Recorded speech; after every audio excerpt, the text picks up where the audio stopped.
We began the discussion of the historical evidence by imagining ourselves in a jury, weighing the evidence between two parties. In the figurative case of when Jerusalem was destroyed, we have a classic whodunit case between two suspects, 607 BC and 587 BC. The astronomical diaries provide fingerprint evidence of the ancient sky from 2,500 years ago. With dozens of planetary and lunar observations, VAT 4956 points to 568 BC as Nebuchadnezzar's 37th year. This makes his 18th year, when Jerusalem was destroyed, 587 BC. We also considered the lunar eclipse tablets, LBAT 1419, 1420, and 1421. These help nail down Nebuchadnezzar's reign even further, providing dozens of absolute dates. And these are just some of the astronomical diaries that lock the timeline in place, not a complete list by any means. Then there is the accumulation of the thousands upon thousands of cuneiform economic tablets. The tabulation of these ancient receipts are time-stamped with the month, day, and year of the ruling monarch. With these, we can determine the names of the Babylonian kings, as well as how long each ruled. So many transactions have been found for each year that not one year is missing. With them alone, we can determine that Nabopolassar ruled for 21 years, Nebuchadnezzar ruled for 43, Amel-Marduk ruled for 2 years, Nergal-Sharezer ruled for 4 years, Labashi-Marduk ruled for 2 to 3 months, thus according him 0 regnal years, since the boy king died in his accession year, and because of this, is left off some king's list altogether. And finally, we come to the last Babylonian king, Nabonidus, who ruled for 17 years, up until the fall of Babylon in 539 BC. There is also corroborating evidence from examining the thousands of tablets from the firm Agibean Sons, a family-owned bank. Through these tablets, we can trace family heads of this firm from successor to successor through an 81-year period, synchronizing them to the ruling monarch, from the 3rd year of Nebuchadnezzar to the 1st year of the Persian king Darius I. The Agibi tablets line up exactly to the evidence from the other business tablets of the time, and what is more, they show that there could be no gaps of rulership between kings.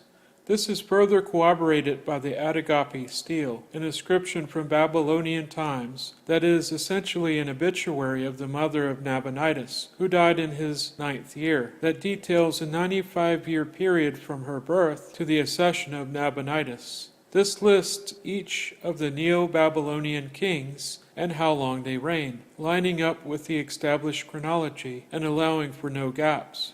Finally, we considered the Hill of Steel, where Nabonidus described a 54-year period that the temple in Haran was in ruins. From the Atagapi stele and the Babylonian chronicles, we know that the temple was ruined in the 16th year of Nabopolassar. From the cylinder of Sippar and other inscriptions, we know that the temple began to be rebuilt when Nabonidus ascended the throne. By adding up the years from the 16th year of Nabopolassar to the accession of Nabonidus, we find that the period is indeed 54 years, allowing for no gaps. There are also other bookkeeping tablets that keep track of goods over a number of years, such as Sakaf 165, that allow for no gaps between Nabonidus and his successor, Cyrus the Great. What is significant is not each line of evidence on its own. It is the corroboration of all the evidence. The same consistent story emerges time and time again. Time would fail us if we were to consider every piece of evidence in detail. This video series should not be an end in itself, but highlight the areas for individuals to begin looking into matters for themselves. Other areas of interest that we did not consider was the synchronization of Egyptian chronology with Babylonian chronology. Yet again, you will find the same hand-to-glove picture emerging. Another area for research is the Uruk King List, a 3rd century BC Babylonian text that lists the names of the Neo-Babylonian kings and how long each ruled. This too gives us the same story. Prior to the late 19th century, scholars relied on works such as Ptolemy's canon and that of other ancient historians. But the wealth of direct evidence from that time onward is such that we have little need to consult the works of ancient historians. Even so, Ptolemy's canon, also known as the royal canon, agrees exactly with the Neo-Babylonian chronology that is derived from direct historical evidence. Because the Bible contains no absolute dates, the historical record is essential in order to synchronize events found in the Bible with history. As found in the first 12 parts of this series, the Bible itself, when the proper exegesis is done, is completely compatible with Jerusalem being destroyed in 587 BC. It is not that the historical record says one thing and the Bible says another. Both are in harmony on this matter. 2 Corinthians 13:1 says, "Every matter must be established by the testimony of 2 or 3 witnesses." Over the course of this series, we've called many diverse witnesses to the stand. The Bible, the astronomical diaries, the economic tablets, the Gibeah banking records, the Agape and Hillesteel, each bringing to the fore a unique piece of the puzzle.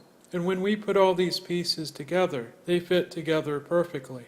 If you were in a jury, how would you decide?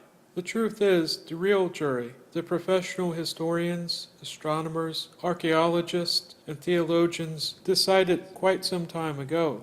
The question is if we as individuals, upon a fair hearing of the case, will accept the verdict. Will we leave behind teachings that are the trickery of men, leave behind deceptive schemes, and speak the truth in love?